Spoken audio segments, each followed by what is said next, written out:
Mureke tubasuhuze tubifurize igicamunsi cyiza abakunzi b'isengesho TV, abari mu gihugu cy'u Rwanda mu mujyi wa Kigali, abari mu mpande zitandukanye z'igihugu, amajyepfo, amajyaruguru, iburasirazuba n'iburengerazuba, mwese ikiganza cyiza cy'Uwiteka kibe ku buzima bwanyu. Hanyuma n'abari hanze y'igihugu, ubwo n'aba diaspora, abatwumva bari mu bindi bihugu, Imana ibahereze umugisha mu nsuci zacu, kandi mwese tubifurije kugira iminsi mikuru myiza. Ntabwo tugiye gutinda, na makuru y'abahanuzi bafunzwe tuje kubagezaho muri kano kanya. Ndagira ngo wowe wakoze subscribe tugushimire, tukubwire ngo warakoze. Hanyuma nawe niba utarakora subscribe kuri YouTube channel uyikore, uzajya ubona ibiganiro byacu, kandi akazogera uzajya ubona ibiganiro byacu uko dushyizeho ikiganiro, uzajya ubona notification ube mu bambere.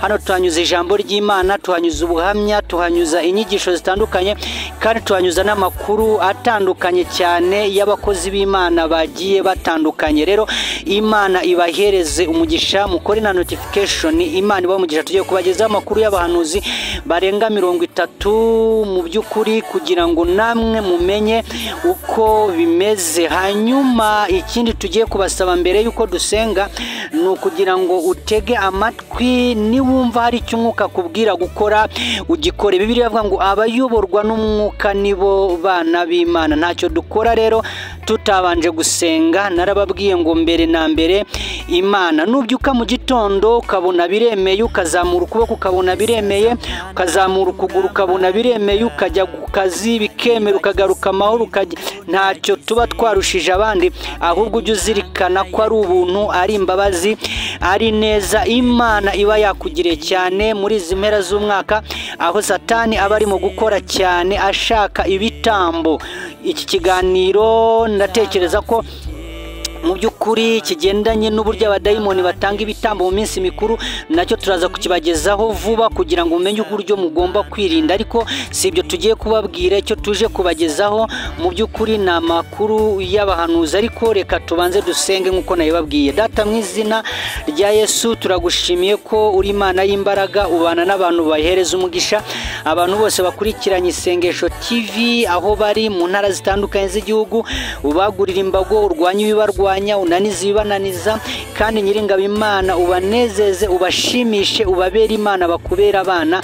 Izina ryawe rihabwe icyubahiro, ubahe guhinduka no guhinduka ibyaremwe bishya nk'uko ijambo ryawe rivuga. Turagushimiye ni mu izina rikomeye rya Yesu Kristo w'i Nazareti, amen. Hanyuma bakunzi b'isengesho TV, murabizi tubagezaho amakuru agiye atandukanye y'ibintu bigiye bitandukanye, biba biriho ibivugwa ndetse n'ibiba byarabaye rimwe na rimwe muba mutazi, ariko byose twizera ko hamwe no gusenga Imana ikora imirimo n'ibitangaza. Hanyuma impano y'ubuhanuzi ni impano Bibiliya yemera, ni impano yubakiyeho itorero. Mu mpano 5 zubatse umurimo wa Kristo harimo impano y'ubuhanuzi, iy'intumwa, y'uvugabutumwa, y'ubushumba aribwo bwungeri, harimo niyo mpano y'ubuhanuzi. Rero abahanuzi muri iyi minsi mu by'ukuri bamwe bari mu bihe navuga ngo bidasanzwe, abandi bari kwivanga mu bintu bigiye bitandukanye n'ubushake bw'Imana, abandi bari kugenda bayobya abantu. Ni muri urwo rwego rusanga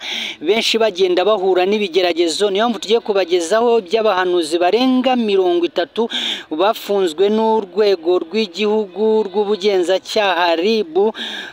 Mu by'ukuri nanjye ndi umuhanuzi, ababyemera ndabizi ko hari abantu babizi, n'abandi n'abahanuzi ndabizi ko hari abantu twahanuriye bigasohora bikaba, niyo baba 2, niyo baba 3, niyo baba 5. Impano y'ubuhanuzi ni impano mu by'ukuri ikenewe, ariko iyi mpano iri kugenda ikoreshwa nabi, igakoreshwa mu buryo butari bwo, igakoresha mu buryo budahesheje Imana icyubahiro.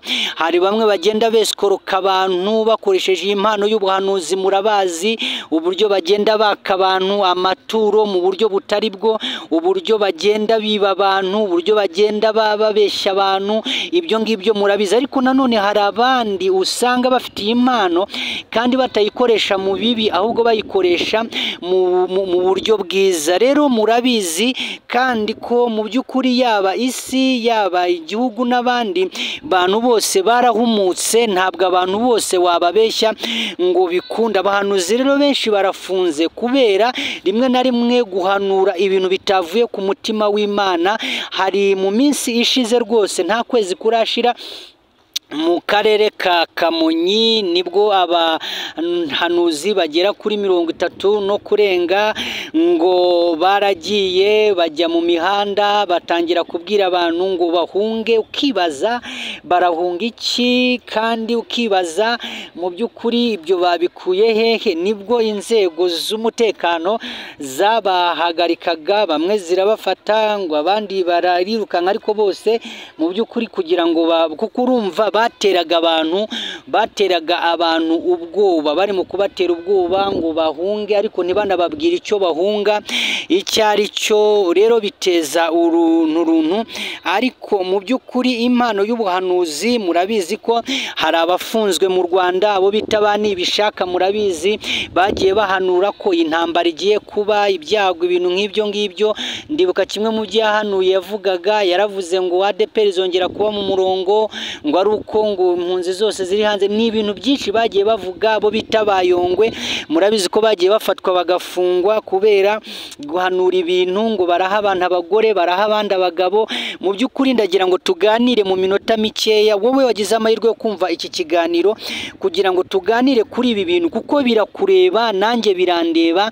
Bibiliya iravuga ngo murinde imibiri yanyu, murinde imitima yanyu, murinde ubugingo bwanyu kuruta ibintu byose birindwa, kuko abayoborwa n'umwuka nibo bana b'Imana. Wowe mbabarira umbwiza ukuri, niba hari abahanuzi uzi bakugezeho, ariko cyangwa niba hari abo ujya utekereza ukabona mu by'ukuri ibyo bakora bitandukanye n'ubushake bw'Imana. Mbibutse ko impano y'ubuhanuzi ni impano nziza iyo ikoreshejwe neza. Ngaho tekereza abantu bagera muri 40 kujya mu muhanda bakabwira abantu ngo bahunge, ntibababwiye icyo bahunga.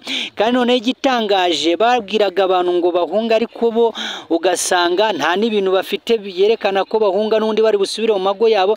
Ugasanga rimwe na rimwe ntibemera ngo imiyoborere ya leta, imiganda ntibayemera, ibintu byinshi ntibagenda babyemera mu by'ukuri. Ibyo rero bikaba bitandukanye n'ubushake bw'Imana. Mbibutse ko bakozi b'Imana mudukurikiranye, ndazi ko hari n'abahanuzi badukurikirana ahangaha. Ubuyobozi bwose bushyirwaho n'Uwiteka, ni ukuvuga iyo bagashyizweho n'Uwiteka, n'ibyo bashyizeho tuba tugomba kubyumvira tukabikora nk'uko turimo kubisabwa. Rero abakunzi b'isengesho TV, nagira ngo mbabwire ko ubu tuvugana abahanuzi benshi rwose bari mu magereza, barafunze kubera ibyo bagiye bahanura.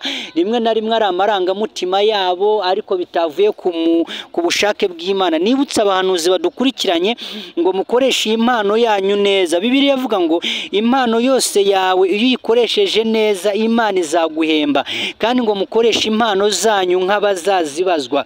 Rero nk'abakozi b'Imana birakwiye ko izi impano tuzikoresha, tukazikoresha neza, dukora ubushake bw'Imana, tuvuga icyo Imana ishaka, tuvuga imikorere y'Imana. Cyane muri iyi minsi mikuru abantu baba bakeneye kumenya icyo Imana ivuga, umugambi Imana ifite ku bantu, ndetse n'icyerekezo Imana irimo kubatwaramo. Abakunzi rero bacu aho muri mu mpande zitandukanye z'igihugu, z'isi, turavuze ngo Imana ibahereze umugisha, kandi ibahereze umugisha mwinshi n'imbaraga n'amavuta.